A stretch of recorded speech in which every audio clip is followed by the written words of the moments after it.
The trade city of Carthon Prime was always alive with sound.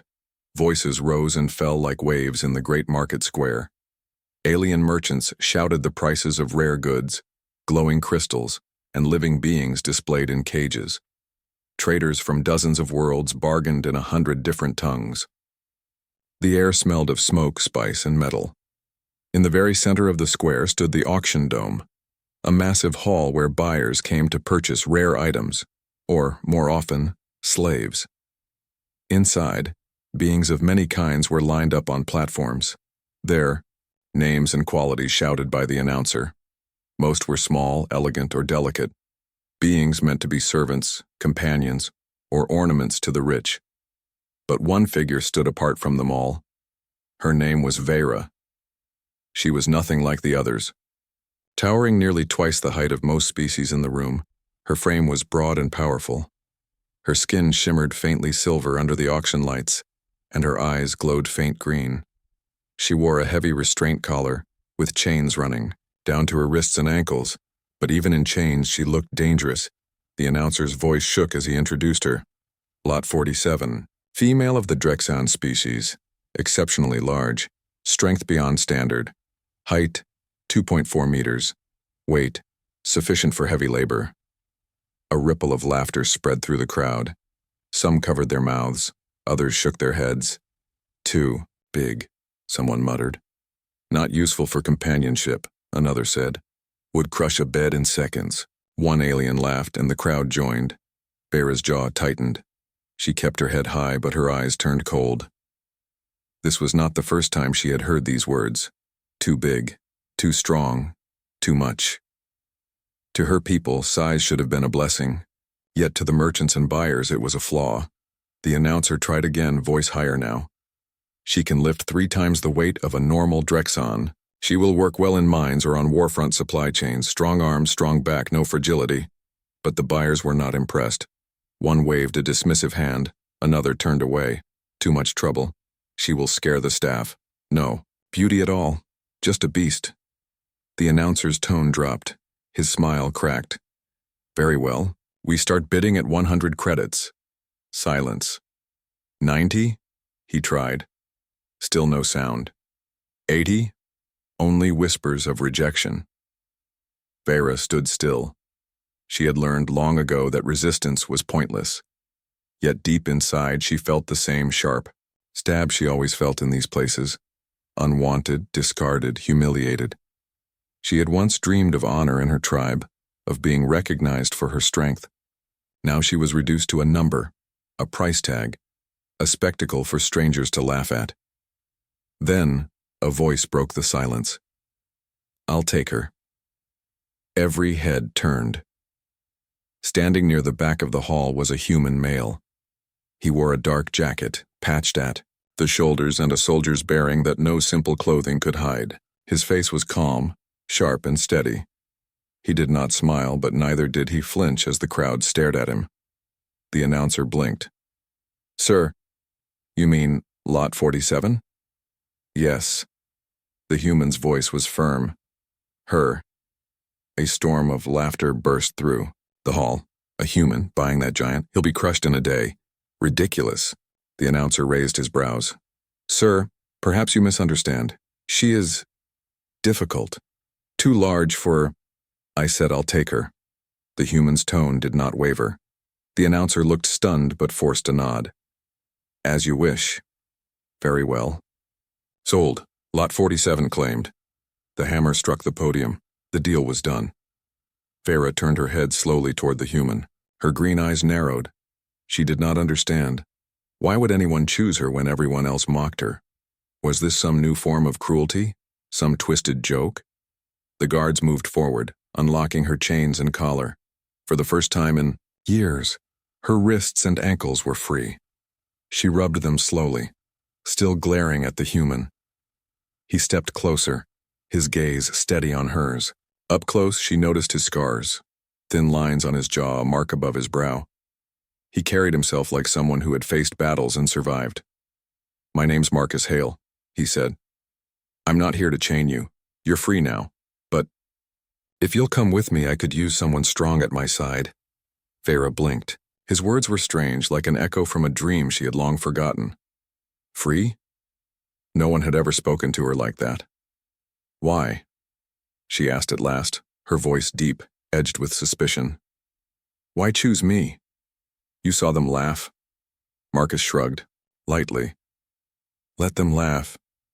I don't care. I see strength where they see weakness. And I don't need fragile. I need someone real. The crowd was still murmuring, staring at the pair with disbelief. But Marcus ignored them. He turned toward the exit, then paused and glanced back at her. Well? He asked simply. Coming? Vera hesitated. Her instincts screamed at her, to distrust him. She had been treated like property her whole life. Why should this human be any different? Yet, something in his tone carried no mockery, no greed. It was plain, direct, almost respectful. Slowly, she stepped down from the platform and followed. The guards did not stop her. The announcer was already preparing the next lot, eager to erase the strange scene from memory. Outside, the air was cooler, and the noise of the market was muffled. Marcus walked with a soldier's stride, hands relaxed but alert. Vera trailed behind him, still watching his every move. Finally, she spoke. You are not afraid of me? Should I be? Marcus asked without looking back. I could crush you. You could try. His tone was even, not mocking but not afraid. But I don't think you will. Something inside Vera shifted. She didn't know why, but for the first time in years she felt curious about someone instead of bitter. They walked further, leaving the auction dome behind. Vera looked once over her shoulder. For years she had stood in those cages, heard the laughter, seen the rejection. Now the chains were gone. She was still uncertain. She still did not trust this human. But as she followed Marcus Hale into the streets of Carthon Prime, one truth pressed against her heart. For the first time in her life, she was not being sold. She had been chosen, and that changed everything. The streets of Carthon Prime buzzed with endless motion. Flying carts zipped above, neon signs glowed, and traders shouted offers from both sides of the wide road. Marcus Hale moved through it with steady steps, his boots clicking against the stone path. Behind him walked Vera, her tall frame making heads turn wherever she went. Her size was impossible to ignore. She stood almost twice as tall as the humans on the street, her shoulders broader than most alien guards. Some passers-by gave her fearful looks. Others laughed or whispered behind their hands. But Marcus didn't slow down. He didn't glance back at the stairs. He acted as though it was the most natural thing in the world to have a giant warrior woman following him. Vera kept her eyes sharp, watching everything. The chains were gone, yet she still felt their ghost weight around her wrists. Freedom was strange, suspicious. Finally, she asked, her voice low but firm, "Where are you taking me?" Marcus turned a corner, heading toward a quieter alley where the noise of the market faded. "To a safe place," he answered. "Somewhere to rest. Then we'll decide what's next." "We?" Vera repeated, her tone edged with disbelief. "Yes, we." Marcus stopped walking and faced her directly. His gaze was steady. "I didn't buy you to keep you. You're free to walk away right now if you want. But if you stay, we figure things out together." Vera narrowed her eyes. This was not what she expected. Most who claimed her before had demanded obedience, service, or worse. None had spoken the word free. "You risked your credits for me," she said slowly. "Why?" Marcus shrugged lightly. "Because I saw strength. Not many people in this galaxy understand what strength really means. They just want something, pretty or fragile. I need someone real." His calm tone confused her more than threats ever had. She folded her arms, towering over him. "Do you not fear I will turn on you?" "If you wanted to kill me, you'd have done it already," Marcus said simply. His scarred face did not move. "And if you ever try, well, I've faced worse." There was no arrogance in his voice, only a quiet certainty. That made Vera pause. "The shelter," They reached a low building made of metal sheets and glowing panels. Inside was a simple shelter used by travelers, small rooms, a common eating area, and repair shops nearby. Marcus rented a room with a few credits and let her in. The space was plain but clean. 2 beds, a small table, and a single window that showed the endless city lights. Vera stepped inside cautiously, scanning the walls as though expecting hidden traps. Marcus dropped his small pack on the table and sat on one of the beds. "You can take that one," he said, nodding at the other bed. Vera tilted her head. "You expect me to sleep in comfort after years in cages?" "I expect you to rest," Marcus replied. "Chains are gone. No one's going to drag you back in." She sat slowly on the edge of the bed, her weight making it creak. She glanced at Marcus again, suspicious, but also curious. He leaned back against the wall, closing his eyes for a moment like a soldier trained to catch sleep whenever he could. After a silence, she asked, "You were a warrior?" Marcus opened one eye and gave a small nod. "Captain in the Earth Defense Forces. Served 10 years. Too many battles, too many orders that didn't make sense. Now I'm done with war." Vera looked at him closely. The scars on his face and the way he moved confirmed his words. He was not just a merchant or wanderer. He was someone who had carried heavy burdens. She leaned forward slightly. "And now you buy strange companions?" He chuckled faintly. "No, I don't buy companions. I saw someone worth saving from fools who couldn't see her value, that's all." Vera didn't reply. But for the first time, the coldness in her eyes softened just a little. A test of trust. The next day, Marcus led Vera out into the streets, again. He had errands to run, selling old equipment, repairing a blaster, and gathering supplies. Vera followed, watching everything carefully. At one stall, a group of alien thugs noticed them. They were rough-looking, with metal implants on their arms and cruel grins. "Hey, human," one called out, stepping into Marcus's path. "Nice pet you've got there. Big one. Must have cost you a fortune." Marcus ignored him and tried to move past, but the thug blocked his way. Another 2 circled around, eyeing Vera. "Tell you what," the first thug sneered. "Sell her to us. We'll give you twice what you paid." Vera's fists clenched, but she waited for Marcus's reaction.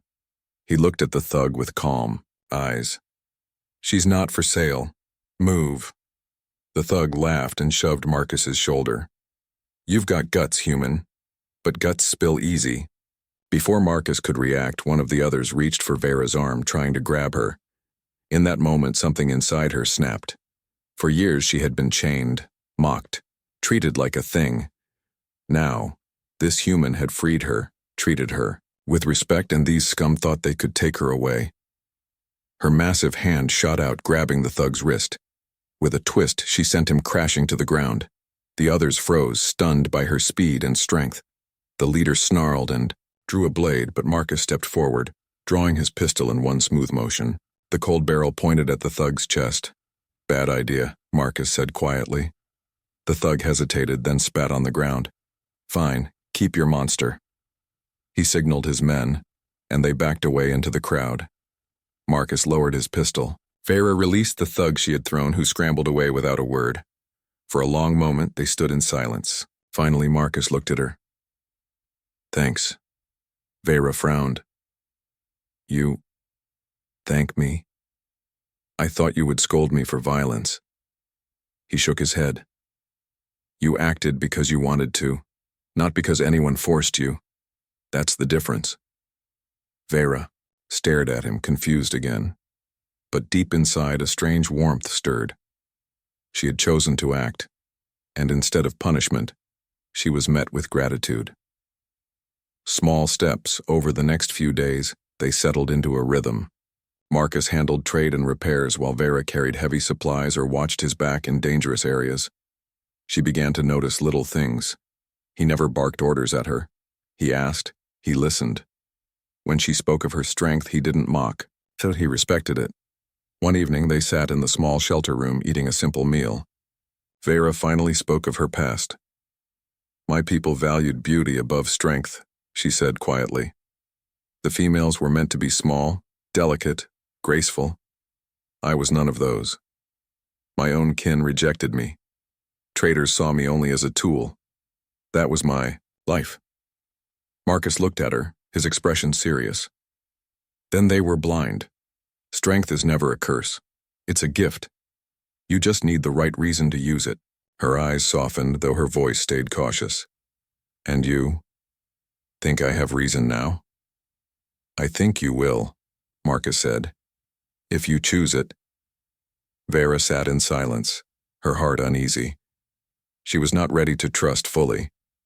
But the humans, words planted seeds she could not ignore.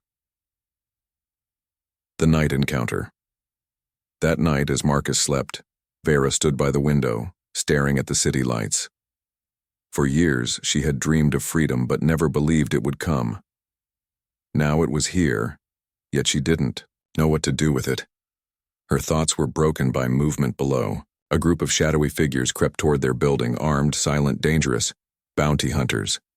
Vera's eyes narrowed. They were not after her. They were after Marcus. She didn't know why, but she felt the truth in her bones. She could have walked away. She was free now. She owed him nothing. But instead she turned, stepping to his bed and shaking his shoulder. Human, she said firmly. Wake. Danger comes. Marcus was on his feet instantly, grabbing his blaster. Together they faced the door as footsteps approached, and in that moment Vera realized something she had never expected. For the first time in her life, she wanted to fight. Not because she was forced, not because she was chained, but because someone finally looked at her and saw more than a monster. She was not his slave. She was his ally, and she would prove it. The sound of heavy boots echoed in the corridor outside the shelter room. The walls vibrated faintly as a group of armed bounty hunters moved closer. Marcus Hale checked his blaster, his face calm, but alert. Vera stood beside him, her large frame casting a long shadow across the room. She had seen hunters before, ruthless, greedy, without honor. They came for coin, not justice. And now, they had come for Marcus. She whispered low, her deep voice steady. How many? Marcus tilted, his head listening carefully. At least 4, maybe more. Are they yours or mine? She asked. Mine, Marcus admitted without hesitation. Old debts, old battles. Some people don't forget. Vera looked down at him. You could have run, left me behind. He glanced up at her with the faintest smile. Not my style. Something strange stirred in her chest. He had chosen to face danger rather than abandon her. That was new. That was different. The door slid open with a hiss. 4 bounty hunters rushed inside, weapons raised. They were armored. In patched suits, their helmets glowing with red sensors. The leader barked, Hale! The price on your head is good enough to retire. Don't make this harder. Marcus raised his blaster. You should have brought more men. Before the hunters could fire, Vera moved. She lunged forward, her giant hand swatting the nearest attacker aside like a child's toy. He slammed into the wall with a grunt, his weapon clattering to the floor. Another aimed at Marcus, but Vera grabbed his arm, twisting until the weapon snapped. With a roar, she threw him across the room. The hunters froze for a moment, shocked by the sudden storm of strength. Marcus used that instant. His blaster shots were quick, precise, disabling weapons and forcing the hunters to cover. Out the window, he called. Vera didn't question. She smashed the window with her fist, glass raining onto the street below. Without hesitation, she jumped first, landing in the alley like a falling boulder. Marcus followed, rolling to his feet. Behind them, the hunters scrambled to recover. The chase. The streets of Carthon Prime's lower levels were dark and twisting, filled with shadows and neon lights. Marcus ran, weaving through the narrow paths, while Vera stayed close, her long strides easily keeping up. Where are we going? She asked. Dockyards, Marcus replied. If we can reach my ship, we're clear. Vera's eyes narrowed. And if not? Then we fight. She almost smiled. At least he was honest. Blaster fire sparked against the walls as the hunters chased them. Vera spun, grabbing a broken metal pipe from the ground. With one swift throw, she struck a pursuer in the chest, sending him crashing into a vendor's stall. "Nice throw," Marcus said without looking back. "I am not delicate," she replied, firmly. "I noticed," he said dryly. Despite the danger, something about his calm tone made her chest feel lighter than before. Cornered, they reached a wider street near the dockyards. Cargo crates were stacked high. Ships hummed as they powered. Engines and workers hurried around. But the bounty hunters were faster. They appeared from both ends of the street, cutting off escape. Vera growled, stepping forward. "They want you. I will clear the way." Marcus shook his head. "We clear it together." Her eyes widened slightly. Together. No one had ever said that to her before. The hunters closed in. "Last chance, Hale," the leader shouted. "Give up, or your giant pet gets cut down with you." Vera's muscles tensed. She had been called many things in her life. Beast, monster, defect, but never pet. She let out a roar that shook, the crates charging straight into the hunters. Her massive fist slammed into one, sending him sprawling. Another tried to stab her with an energy blade, but she caught his wrist, twisted it, and snapped the blade in half. Marcus moved like a shadow beside her, firing precise shots that disarmed enemies without wasting time. Together they fought like two parts of the same weapon, her strength and his skill. Within minutes, the hunters lay groaning on the ground, their weapons shattered. Marcus lowered his blaster. "That's the last of them. For now." Vera stood, among the fallen, her chest rising and falling with steady breaths. For once she felt no shame in her size, no mockery in her strength. She felt useful, needed, and she saw something in Marcus's eyes she had never seen before. Respect, confessions by firelight. They didn't leave the city immediately. Instead, Marcus led them to an abandoned warehouse near the dockyards where they could hide for the night. He built a small fire in a barrel, its glow casting soft light on the walls. Vera sat across from him, her broad shoulders hunched slightly, deep in thought. "You risked your life for me," she said quietly. "Why?" Marcus leaned back, his eyes on the fire. "Because that's what allies do. You're not property, Vera. You're my partner. And partners watch each other's backs." She studied him, her sharp eyes searching his face for any hint of a lie. She found none. "You don't know my past," she said. "Then tell me," he replied. For a long time she was silent. Then, slowly, the words came. "I was born different. Too large, too strong. My tribe saw me as broken. The males mocked me," the elders whispered. "My family gave me away to traitors. I was sold, mocked, discarded again and again. I stopped hoping." Her voice was low, almost trembling, though her body remained steady. "I thought chains would follow me forever." Marcus listened without interrupting. When she finished, he said softly, "You were never broken. You were just born into the wrong crowd. They couldn't see what you are." Her eyes narrowed. "And what am I?" He met her gaze.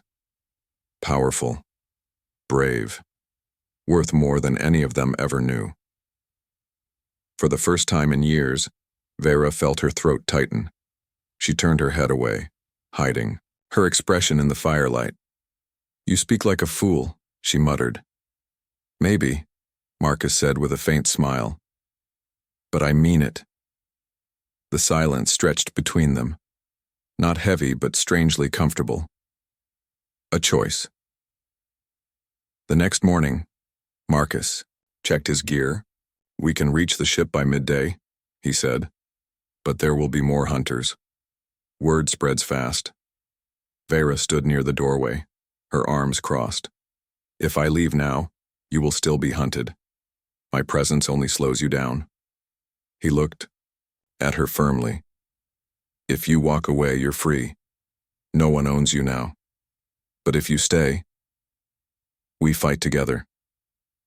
That's your choice." Her heart pounded. For years she had lived without choices. Chains had made every decision for her. Now here was a man offering her one. She stepped closer, her green eyes glowing in the dim light.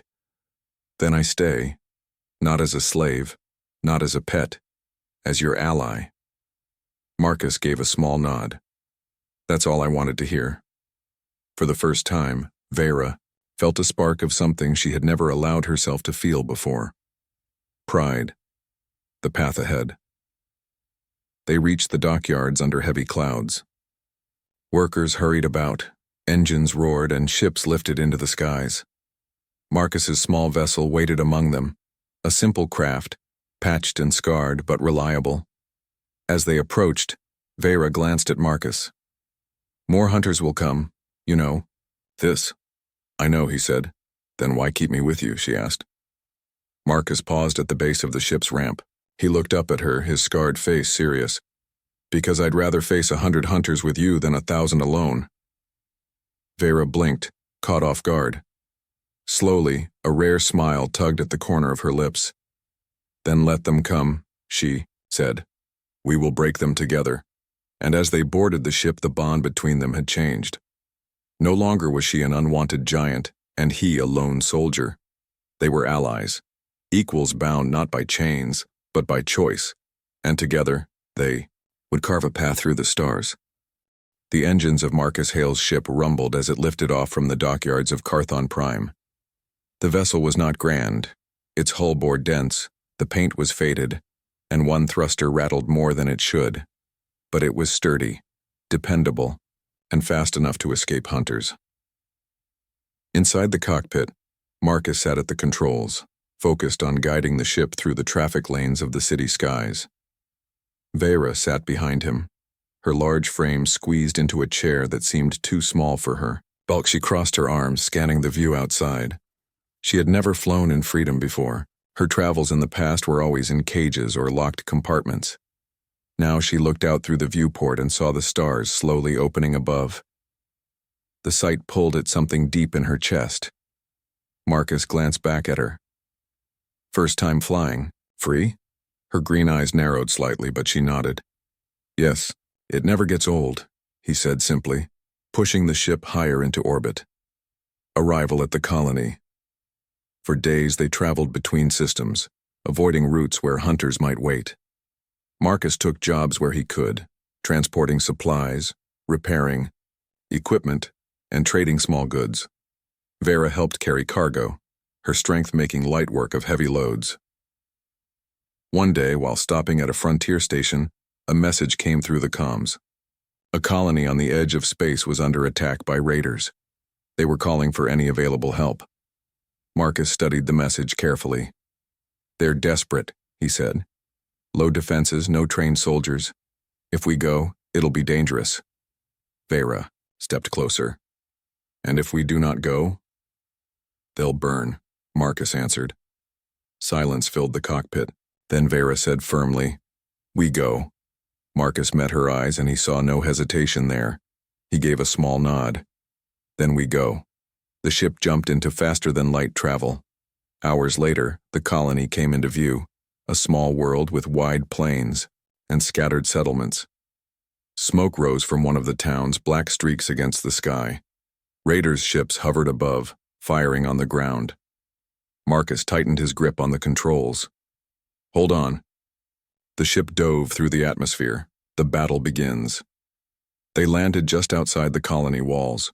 People rushed toward them, men, women, and children, their faces lined with fear. The colony leader, a gray-haired man named Karos, hurried forward. You answered our call? Karos asked desperately. The raiders came 2 days ago. We have no soldiers. We can't hold them. Marcus nodded. We'll help. Karos looked uncertain, his eyes drifting to Vera's towering form. For a moment, fear flickered in his face. But when Vera met his gaze, she stood tall, silent and steady. Something in her presence made him pause. Marcus quickly organized a defense. He showed the colonists how to build barricades from cargo crates, position weapons at the walls, and prepare traps in the streets. Vera carried heavy beams, setting them into place with ease. When the colonists saw her strength, their fear slowly turned into awe. Children peeked at her from behind crates, whispering, "She's huge." She's stronger than 10 men. For the first time, Vera did not feel shame under their eyes. She felt pride.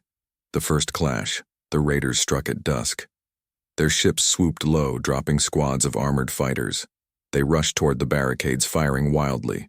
Marcus stood at the front, his blaster ready. "Hold until they're close," he shouted. The colonists, though frightened, listened. When the raiders reached the barricades, Marcus gave the signal.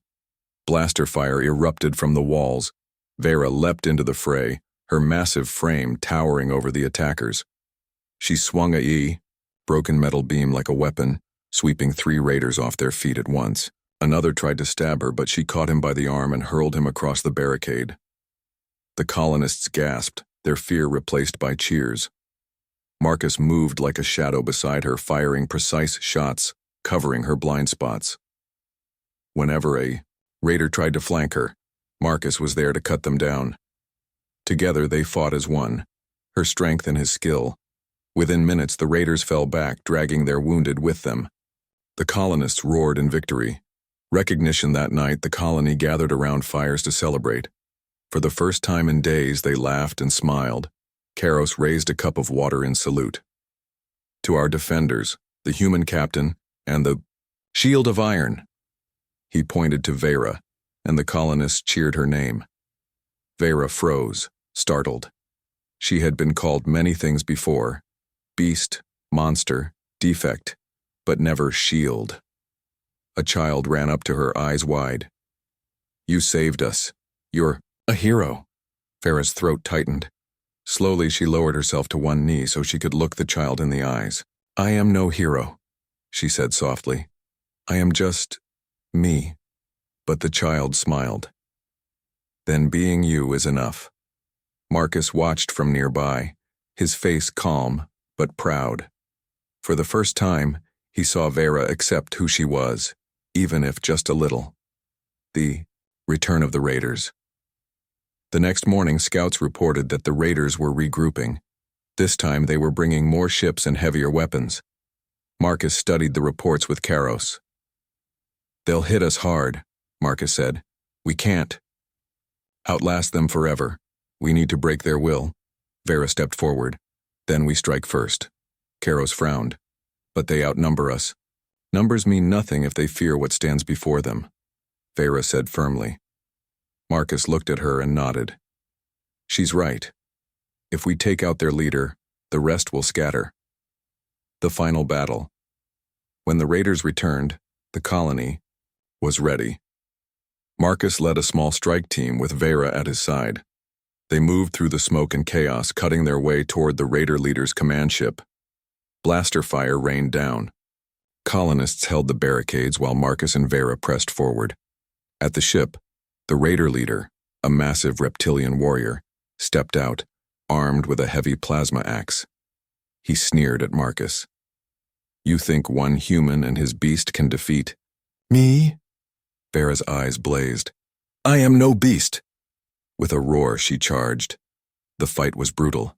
The raider leader swung his axe with crushing force, but Vera blocked it with her forearm, her silver skin sparking. She struck back with a fist that shook the ground. Marcus moved around the edges, firing at the raider's weak points, forcing him to divide his focus. Finally, Vera caught the axe mid-swing, wrenching it from the leader's grip. With one mighty strike, she drove him to the ground.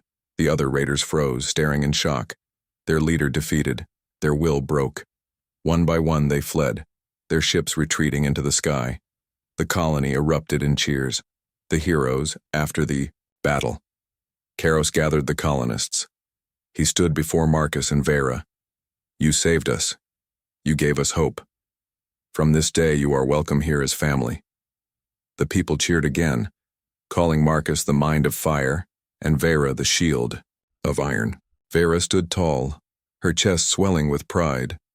For the first time in her life, she was not mocked for her size. She was honored for it. Later, as the stars filled the night sky, Marcus and Vera sat outside the colony walls. The fires burned. Behind them, the sound of celebration carrying in the air. "You did well," Marcus said. "We did well," Vera corrected. Marcus smiled faintly. "Fair enough." For a long time they sat in silence, staring at the stars. Both carried scars from their pasts, but here, in this place, they had found something new. Not chains, not cages, not laughter at their flaws. They had found respect, and together they had become something unbreakable. The victory at the colony had spread across the nearby star systems. Marcus Hale and his companion, the towering Drexen warrior Vera, had become known as protectors of the helpless. Word of their strength and skill traveled fast, drawing attention from both friends and enemies.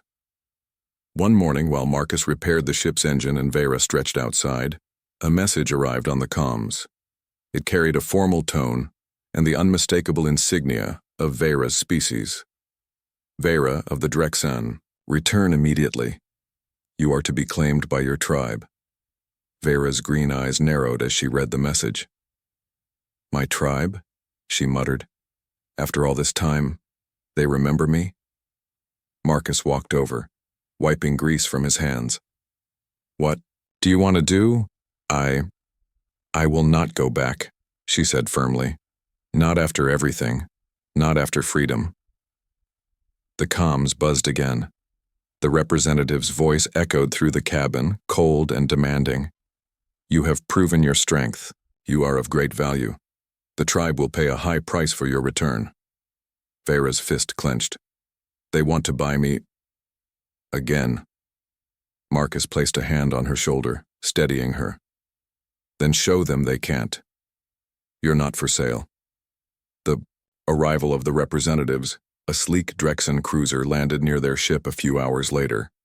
From it emerged three figures, tall and elegant, with sharp features and ceremonial armor.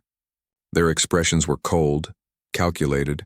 Vera stepped forward, standing tall, her massive frame towering over them. Marcus stayed beside her, hand on his blaster but relaxed, showing no fear. The lead representative, a female of refined stature, approached. Vera, you have dishonored your family by leaving.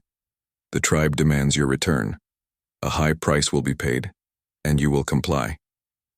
Vera shook her head, her voice calm but unyielding. I am not an object. I am not for sale. I am free. The representative's eyes narrowed. Freedom is a concept for weak minds.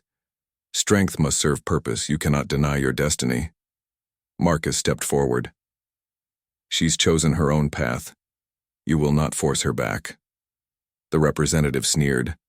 And you are? Marcus. Hale, he said simply. She is no longer property, and if you try to take her, you will leave in pieces. Vera's chest rose with pride. She had never spoken like this to her people before. She felt the power in her own voice, the freedom in her stance, a test of strength. The Drexen representatives did not immediately attack, but they challenged her with words and gestures, trying to intimidate her into compliance. You are alone, the lead said. Without us, you are nothing. Vera's eyes flashed green. I am not alone. She looked at Marcus, who nodded. I have allies, and I have strength. Something you will never understand. The air tensed. Vera's size and posture radiated confidence and power. For the first time, she felt the full measure of her own strength. Not just physical, but mental, emotional, and moral. You are too large, too strong, too unlike us, the representative hissed. You do not belong outside the tribe. I belong wherever I choose, Vera replied. Her voice carried across the docking platform, steady and loud. And I choose to be free. I choose to stand by my own decisions. Not yours. Not anyone else's. Marcus stepped forward, placing himself beside her. She's not yours. She never was. The choice. The Drexen representatives hesitated, realizing their threats were ineffective. They had underestimated Vera's resolve and the bond she had formed with Marcus. The lead representative spoke again, her tone measured but icy. We can offer you wealth, status, honor. Join us again, and these will be yours. Vera's gaze did not waver. I have wealth, status, and honor already, the wealth of freedom. the status of being myself, the honor of choosing my own path. I will not exchange it for chains disguised as rewards. The representatives glanced at each other, knowing their attempts at persuasion had failed. Slowly, they stepped back, their pride and arrogance checked by the sheer force of Vera's. Will Marcus nodded to her. You made your choice. They understand now. Vera exhaled, a mixture of relief and pride washing over her. She had faced her past, faced the people who tried to define her, and had stood strong. A new beginning days later, Marcus and Vera prepared to leave the Drexen cruiser behind and continue their travels. The colony they had defended had offered them supplies and repairs for their ship, grateful for their protection. Vera carried heavy crates with ease, moving alongside Marcus as they loaded food, tools, and fuel. The colonists cheered, calling her the Shield of Iron once more, and Marcus the Mind of Fire. For Vera, these titles felt different now. They were not mockery, not laughter at her size, but recognition of her strength and her choices. That child yesterday, the one who called me a hero, she said to Marcus quietly as she adjusted a crate. I never thought anyone could see me like that. Marcus glanced at her. Some people just need to be shown what matters. You showed them. Vera looked at the stars beyond the dock. For the first time, she felt truly at peace. The world was vast, dangerous, and unpredictable, but it was hers to navigate. Leaving the past behind as their ship lifted off, Vera glanced back at the Drexen cruiser, now retreating. It carried the representatives who had tried to reclaim her, now forced to acknowledge her independence. I never thought I would see this day, she murmured. Neither did I, Marcus said softly. But here we are. Vera looked at him, her expression unreadable at first. Then for the first time she allowed a small, genuine smile. Thank you for choosing me. Marcus shrugged lightly, though his eyes softened. I didn't choose you. You chose yourself. I just helped you realize it. They stood together on the deck, the stars stretching endlessly in front of them. Ahead lay new worlds, new dangers, and new adventures. But for the first time, Vera faced them not as property, not as a defect, not as a tool, but as a free being, equal to anyone, and strong beyond measure. The Promise Marcus tapped a panel, plotting their next course. Where to first? Vera stepped beside him, her massive hand resting lightly on the console. Wherever the stars take us. Together. Marcus nodded. Together. She turned to face him fully. I will never let anyone chain me again. Not for money, not for status, not for anything. I am my own, and I'll stand by you, Marcus said. Every step. Vera felt a warmth in her chest, a trust that had taken years to form. The chains of her past had been broken, and now nothing could hold her back. As their ship jumped into hyperspace, leaving the stars of Carthon Prime behind, Vera looked forward to the endless possibilities ahead. She was no longer for sale. She was no longer unwanted. She was free, and for the first time in her life she knew exactly where she belonged, by her own choice, and at Marcus's side. The stars stretched out before them like a canvas, vast and unbroken, and together they would leave their mark on the galaxy,